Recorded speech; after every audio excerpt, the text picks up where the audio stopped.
Namaskar friends, welcome to SCKG Studies and SCKG 2.22 YouTube channel classes. In this session, we are going to discuss salient features of भारतीय न्याय संहिता 2023।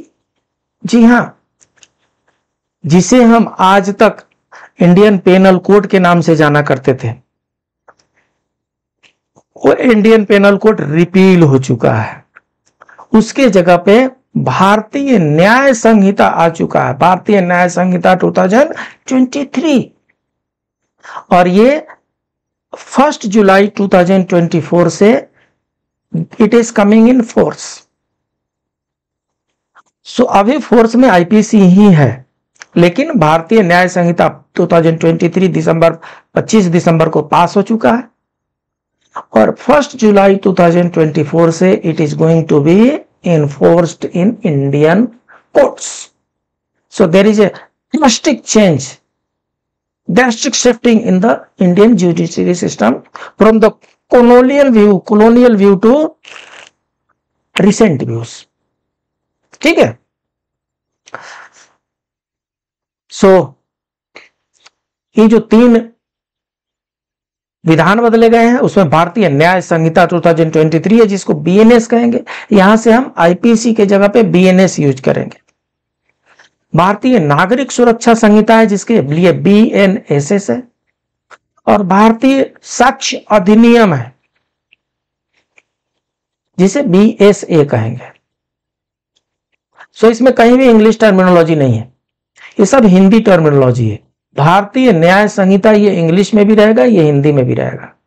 इसका translation Indian judiciary code नहीं होगा, Indian justice code नहीं होगा। भारतीय नागरिक सुरक्षा संहिता ये हिंदी में भी यही होगा, इंग्लिश में भी यही होगा। भारतीय साक्ष्य अधिनियम अगर इसका ट्रांसलेशन किया जाए तो इंडियन एविडेंस एक्ट नहीं होगा, रॉन्ग हो जाएगा। हिंदी में भी भारतीय साक्ष्य अधिनियम देवनागरी में लिखेंगे, और इंग्लिश में भी भारतीय साक्ष्य अधिनियम रोमन स्क्रिप्ट में। सिर्फ ट्रांसक्रिप्शन हो जाएगा, ट्रांसलिटरेशन हो जाएगा, ट्रांसलेशन नहीं होगा। राइट? सो लोकसभा ने इन तीनों को कब पास किया? 20 दिसंबर को। इन तीनों को लोकसभा ने 20 दिसंबर को पास किया। 21 दिसंबर को राज्यसभा ने पास किया, और प्रेसिडेंट महोदय ने अपना एसेंट दिया 25 दिसंबर 2023 को। राइट? सो अब ये तीनों न्यू लॉ बनकर के आ गए, तो ये क्या रिप्लेस कर रहे हैं? आईपीसी को रिप्लेस कर रहे हैं, क्रिमिनल प्रोसीजर कोड को रिप्लेस कर रहे हैं, इंडियन एविडेंस एक्ट को रिप्लेस कर रहे हैं। कब से?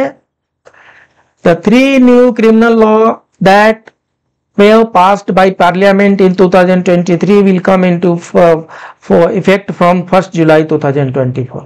So 1 जुलाई 2024 से ये तीनों एक्ट फोर्स में आ जाएंगे, accept section 106 sub clause 2 of Bharatiya Nyaya Sanhita which is related to hit and run driving.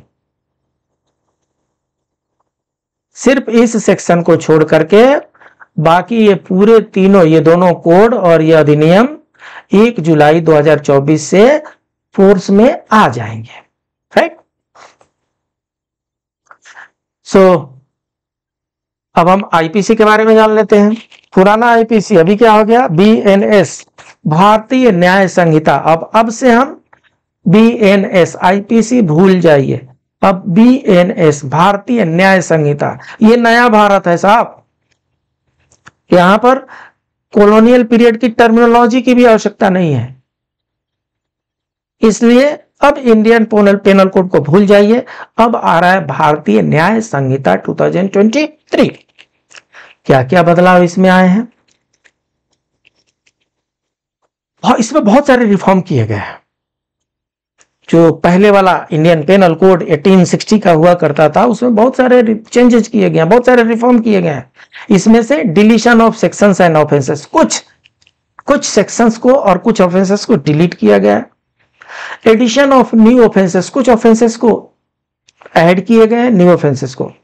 Enhancement of punishment of imprisonment and fine, कुछ केसेस में, कुछ ऑफेंसेस के अगेंस्ट में पनिशमेंट को बढ़ा दिया गया है। इंट्रोडक्शन ऑफ न्यू पनिशमेंट, आपको हमने बताया ना, एक नया पनिशमेंट को इंट्रोड्यूस किया गया है। हाँ, rearrangement of chapters and section, अब जब नया बना है तो अरेंजमेंट होगा, चैप्टर का भी अरेंजमेंट होगा, रीअरेंजमेंट होगा, सेक्शन का भी रीअरेंजमेंट होगा। तो basically 33 offences the punishment of imprisonment has been, 33 ऐसे ऑफेंसेज हैं जिनके इम्प्रिजनमेंट को बढ़ा दिया गया है।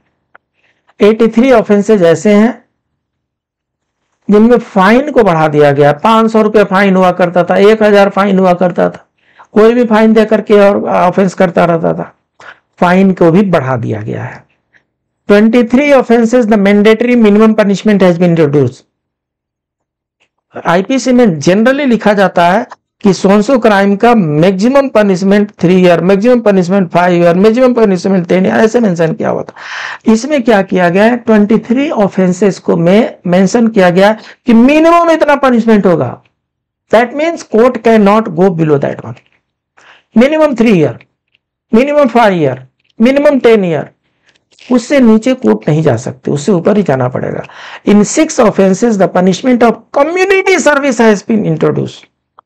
सो एक तो हम आपको बता दिए, एक थेफ्ट केसेस है। अगर 5000 रुपए से कम वैल्यू का कोई थेफ्ट केस है और वो इंडिविजुअल उस अमाउंट को रिटर्न कर देता है तो उसमें कम्युनिटी सर्विस का प्रोविजन दिया हुआ है। वैसे ऑफेंसेस कितने, वैसे ऑफेंसेस की वेराइटी 6 है। सो 5000 रुपए से कम की चोरी पर सजा के तौर पर सामुदायिक सेवा प्रदान की जा रही है, राइट।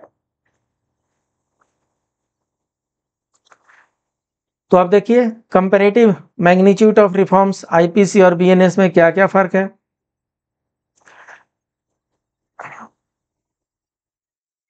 इन आईपीसी में 511 सेक्शन हुआ करते थे, 26 चैप्टर हुआ करते थे। 511 सेक्शन 26 चैप्टर में डिवाइड हुआ करते थे। जो बीएनएस आया है, बीएनएस में 358 सेक्शन है, 20 चैप्टर्स हैं। आपको क्या लग रहा है, 511 से 358 लगभग 150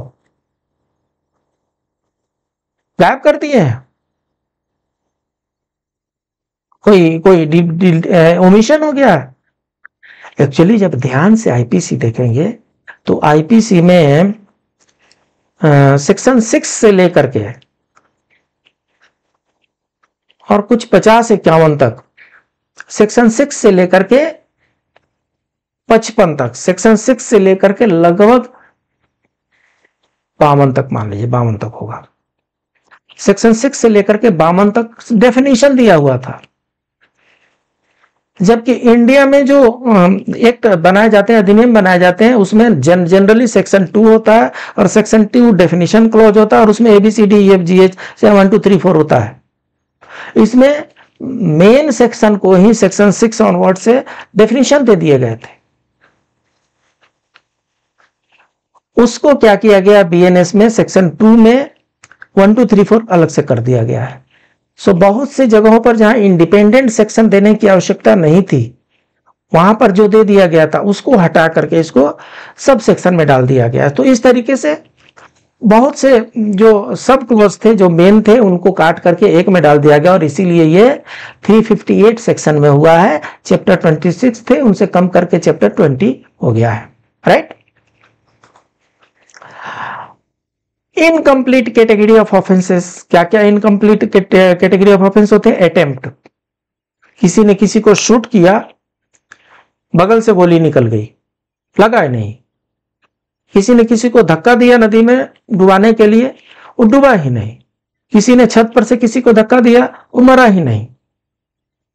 किसी ने किसी के खाने में पॉइजन दिया, वो खाया ही नहीं। ये अटेम्प्ट होता है। अटेम्प्ट का आईपीसी में 307, 308 करके कई प्रोविजन हुआ करते थे, अलग अलग। ये तो मर्डर का, डेथ का हो गया, उसके अलावा भी कई जगहों पे अटेम्प्ट हुआ करता था। उसके बाद से अबेटमेंट होता है। अबेटमेंट में क्या है, किसी को उकसाना, किसी को प्रेरित करना, किसी को before crime and after crime support करना, ये सब अबेटमेंट में आता है। एंड कंस्पिरेसी, कंस्पिरेसी एक बहुत बड़ा इशू है। लोग बैठे बैठे, दूर बैठे बैठे जगहों से षड्यंत्र करते हैं और वो क्राइम कहीं से भी करवा देते हैं। और कई जगहों पर वो क्राइम हो जाती है तो कंप्लीट हो गई तो वो किसी न किसी सेक्शन में आएगी, कंप्लीट नहीं हुई तो ये इन तीनों इनकम्प्लीट कैटेगरी को आज के डेट में चैप्टर 4 में डाल दिया गया है। जिनको आईपीसी का नॉलेज है उनको पता है चैप्टर 4 क्या हुआ करता था। चैप्टर 4 में एग्जेम्पशन क्लॉज लगा हुआ है, किस किस को पनिशमेंट नहीं मिलेगा। सेक्शन 76 से लेकर के 106 तक जो हुआ करता था वो एग्जेम्पशन क्लॉज हुआ करता था। तो एग्जेम्पशन क्लॉज को अब यहां पर सेक्शन 4 में, चैप्टर 4 में अभी क्या किया है, इनकम्प्लीट कैटेगरी ऑफ ऑफेंसेस को डाला गया है।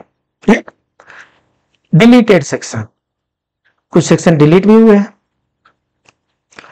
अननेचुरल ऑफेंसेस, सेक्शन 377 में अननेचुरल ऑफेंसेस हुआ करते थे। ये 2015 में ही सुप्रीम कोर्ट ने नवजोत वाला एक केस था, उसमें स्ट्राइक डाउन कर दिया था। तो जब सुप्रीम कोर्ट ने स्ट्राइक डाउन कर दिया था तो इसको हटाना ही था, तो इसलिए 377 को हटा दिया गया। एडल्ट्री जो है 497, एडल्ट्री को भी सुप्रीम कोर्ट ने स्ट्राइक डाउन कर दिया है। वो भी सुप्रीम कोर्ट के जजमेंट को ध्यान में रखते हुए इसको भी हटा दिया गया है। और एक 309 होता था, अटेम्प्ट टू कमिट सुसाइड, उसको भी हटा दिया गया है।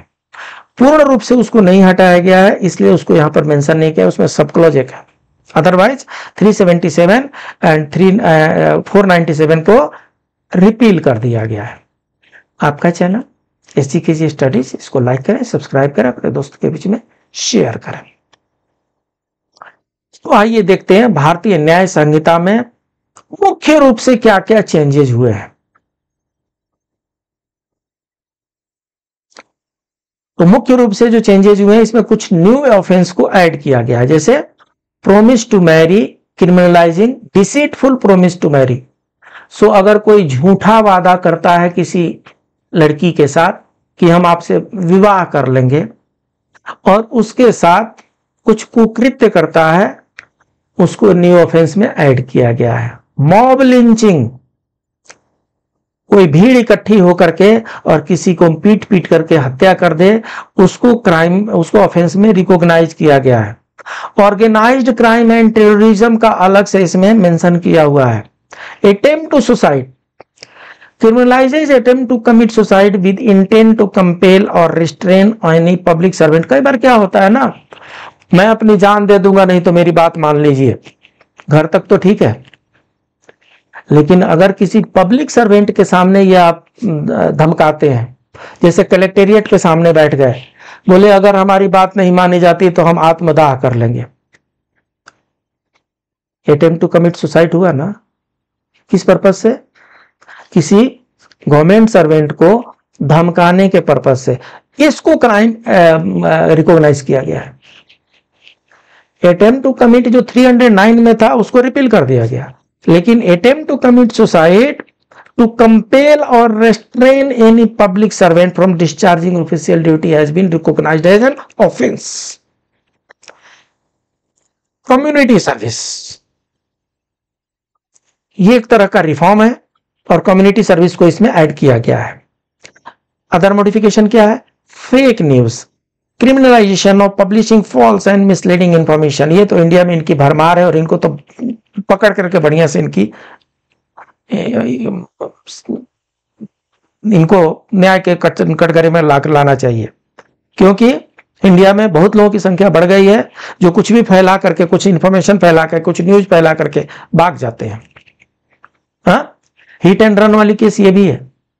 ऐसे लोगों को कटघरे में लाना आवश्यक है। तो फेक न्यूज जो फैलाते हैं उनको भी यहाँ पर कटघरे में लाया जा रहा है। Sedition introduces under a new name देशद्रोह विद वाइडर डेफिनेशन। सेडिशन का मीनिंग होता था राजद्रोह। सो ब्रिटिश एम्पायर में India was a state, India एक राज्य हुआ करते थे। ब्रिटिश एम्पायर रहा नहीं, भारत आजाद हो गया।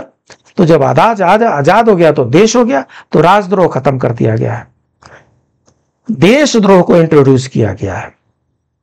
मैंडेटरी मिनिमम सेंटेंसेस, बहुत से केसेस में जो पनिशमेंट है, सेंटेंसेस जो मतलब पनिशमेंट होते हैं, उनको मिनिमम पनिशमेंट फिक्स कर दिया गया है। पहले क्या होता था, मैक्सिमम 7 ईयर, तो उसके बाद से कोर्ट के पास ऑप्शन होता था कि 1 दिन का भी पनिशमेंट दे सकते हैं और 7 ईयर का भी दे सकते हैं। न्यू बीएनएस में यह तय किया गया है कि मिनिमम वर्ड मेंशन करना है, मिनिमम 1 ईयर, तो वहां पर court will not come down below 1 year. Damage to public property, देश में बहुत से ऐसे विनाशकारी तत्व हैं जो आए दिन कोई ना कोई बहाना ढूंढ करके देश के संपत्तियों को नुकसान पहुंचाते हैं। उनका ख्याल रखने के लिए इसको भी इंट्रोड्यूस किया गया है। Death by negligence elevates punishment for causing death by negligence from 2 to 5 years for doctors, 2 years imprisonment.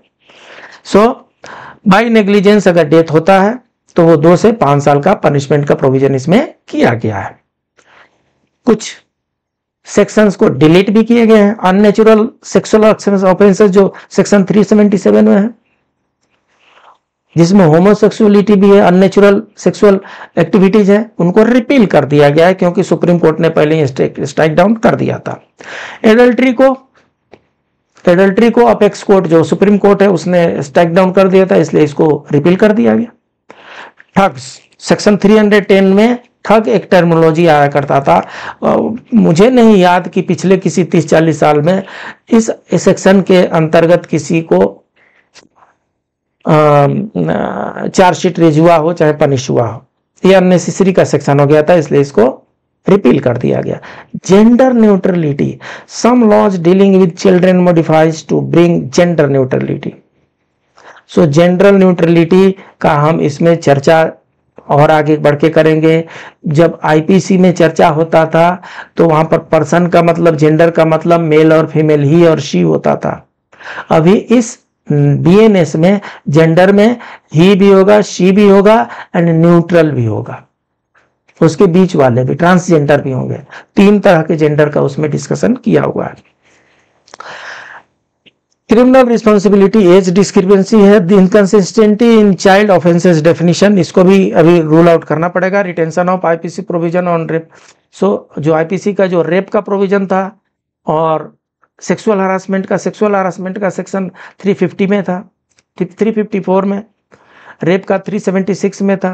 तो इसमें क्या हुआ है, जस्टिस वर्मा कमेटी एक आई थी निर्भया रेप केस के बाद से 2013 में। उन्होंने जो जो सजेशन दिए थे वो सारे सजेशन आईपीसी में डाल दिए गए थे, उसको यहाँ पर कॉपी पेस्ट कर लिया गया है।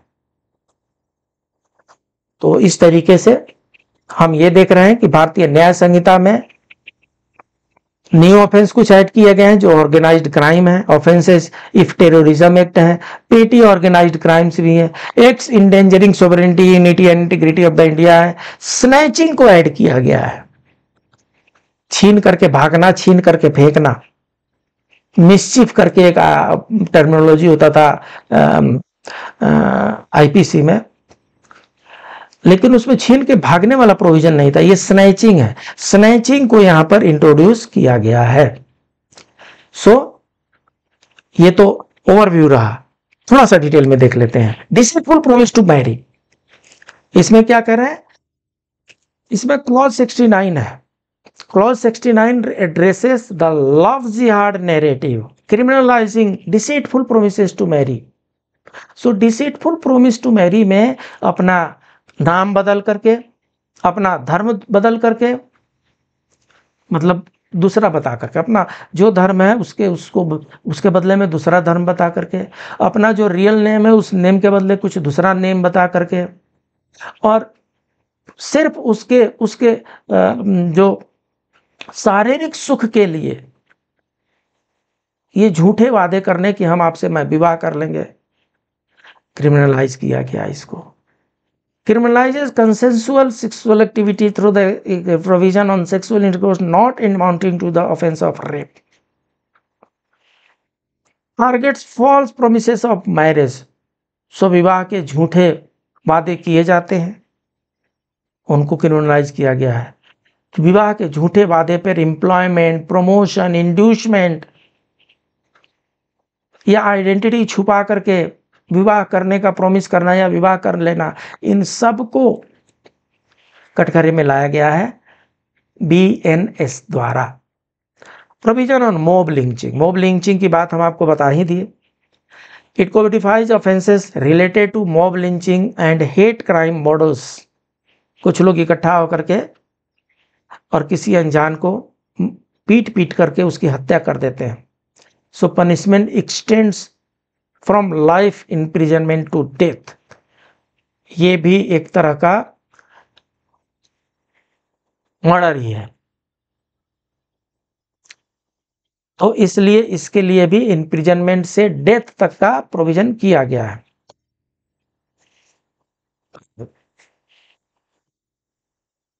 उसके बाद से dealing with organised crime. Organised crime में क्या है, एक ऑर्डिनरी क्राइम से ये अलग क्राइम होता है। इसमें जैसे मकोका लगाया हुआ था, Maharashtra control of organised crime act, POTA लगाया हुआ था, मीसा लगाया हुआ था। इन सबको इकट्ठा करके रिकॉग्नाइज करके और एक संगठित अपराध की श्रेणी में इनको डाला गया है। पेटी ऑर्गेनाइज्ड क्राइम, छोटे मोटे संगठित अपराध, जैसे संगठित अपराध इकट्ठा होकर के लोगों का ग्रुपिंग बना के गैंग बना करके थेफ्ट करना, स्नैचिंग करना, चीटिंग करना, unauthorise selling of tickets, unauthorise betting और गैम्बलिंग, इन सबको भी इसमें रिकॉग्नाइज किया गया है। टेररिज्म, एक दशक पहले टेररिज्म एक बहुत बड़ा इशू हुआ करता था। आपके सीट के नीचे लावारिस वस्तु बम हो सकती है, उसको न स्पर्श करें, ऐसा सील मार करके सब जगह सीट के पीछे लगा होता था। बस हो, ट्रेन हो, सब जगह ये दिखता था। गायब हो गया, चूमंतर। क्यों? क्योंकि टेररिज्म के साथ हम सख्ती से पेश आए, टेररिज्म को कभी हल्के में लेना ही नहीं है। सो यहां पर क्या किया गया है, एक फिलीपींस एंटी टेररिज्म एक्ट है 2020, Philippines terrorism anti terrorism act है 2020, वहां से इसका डेफिनेशन लिया गया और टेररिज्म को यहां पर अलग से इंट्रोड्यूस किया गया है। फिर प्रोविजन ऑन अटेम्प्टेड सुसाइड, आत्महत्या का प्रयास, ये 309 वाला है, 309 को हटा दिया गया है। अटेम्प्ट टू कमिट सुसाइड को हटा दिया गया है, डिक्रिमिनलाइज कर दिया गया है। लेकिन attempt to commit suicide to put some government official in pressure to stop them from discharging their normal duties, उसको पनिशेबल यहां पर किया गया है। अननेचुरल सेक्सुअल ऑफेंसेस जो आर्टिकल 377 में हुआ करते थे, होमोसेक्सुअलिटी उसमें आती है, उनको रिपील कर दिया गया है। सुप्रीम कोर्ट ने कहा था, उसको रिपील कर दिया गया। सुप्रीम कोर्ट 2018 में ही 377 को अनकॉन्स्टिट्यूशनल कर दिया था, इसलिए 377 को रिपील कर दिया गया। एडल्ट्री जो थी वो उसको भी अनकॉन्स्टिट्यूशनल 2018 में सुप्रीम कोर्ट ने कर दिया, सो एडल्ट्री को भी यहां से हटा दिया गया। ठग का क्या है, ठग का कुछ यूज ही नहीं होता था, इसलिए ठग वाला वर्ड को हटा दिया गया। उसके बाद से जो आईपीसी में डेफिनेशन था, British calendar, queen, British India, justice of the peace जैसे औपनिवेशिक अवशेष हटा दिए गए हैं। क्या जरूरत है इसकी, क्वीन रही नहीं, ब्रिटिश कैलेंडर का कोई जरूरत नहीं है, ब्रिटिश इंडिया नाम की कोई चीज रही नहीं, जस्टिस ऑफ द पीस ऐसा कुछ रहा नहीं।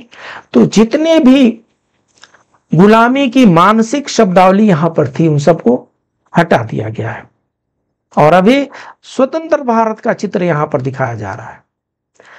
जेंडर न्यूट्रलिटी,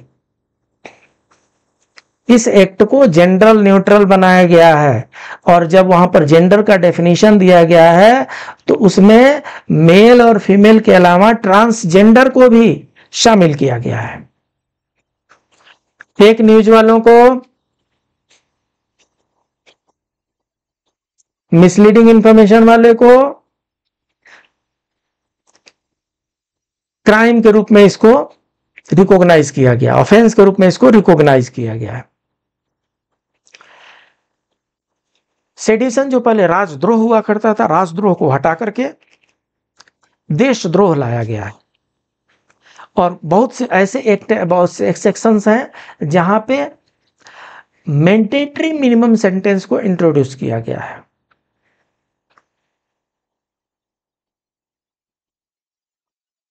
(303) को जो था, 303 में मैंडेटरी था, 303 में मैंडेटरी था कि अगर कोई लाइफ कन्विक्ट है और वो अगर मर्डर करता है, life convict person during the conviction फिर से मर्डर करता है तो उसके लिए डेथ सेंटेंस रहेगा। इसको सुप्रीम कोर्ट ने 1983 में ही अनकॉन्स्टिट्यूशनल डिक्लेयर कर दिया था। लेकिन कुछ ऐसे ऑफेंस है जिनका पनिशमेंट इस संहिता में मिनिमम कर दिया गया है। नॉर्मली आईपीसी में क्या लिखा जाता है कि अगर ये थेफ्ट है तो थेफ्ट में मैक्सिमम 3 ईयर का पनिशमेंट रहेगा, मिनिमम का प्रोविजन नहीं होता है। इस संहिता में कुछ सेक्शन के साथ, कुछ ऑफेंस के साथ मिनिमम का भी प्रोविजन किया गया है, मिनिमम 1 ईयर टू 3 ईयर। तो इसमें क्या होता है, court can not come down below the minimum.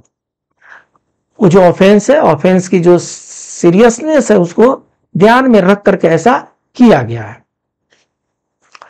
So finally भारतीय न्याय संहिता जो है इसमें 358 सेक्शन है। भारतीय न्याय संहिता में 358 सेक्शन है, 20 चैप्टर्स हैं। आईपीसी में 511 सेक्शन हुआ करते थे। सो ये जो भारतीय न्याय संहिता का जो पास करना है, ये एक तरह का सिग्निफिकेंट ट्रांसफॉर्मेशन है इंडिया के क्रिमिनल जस्टिस सिस्टम में।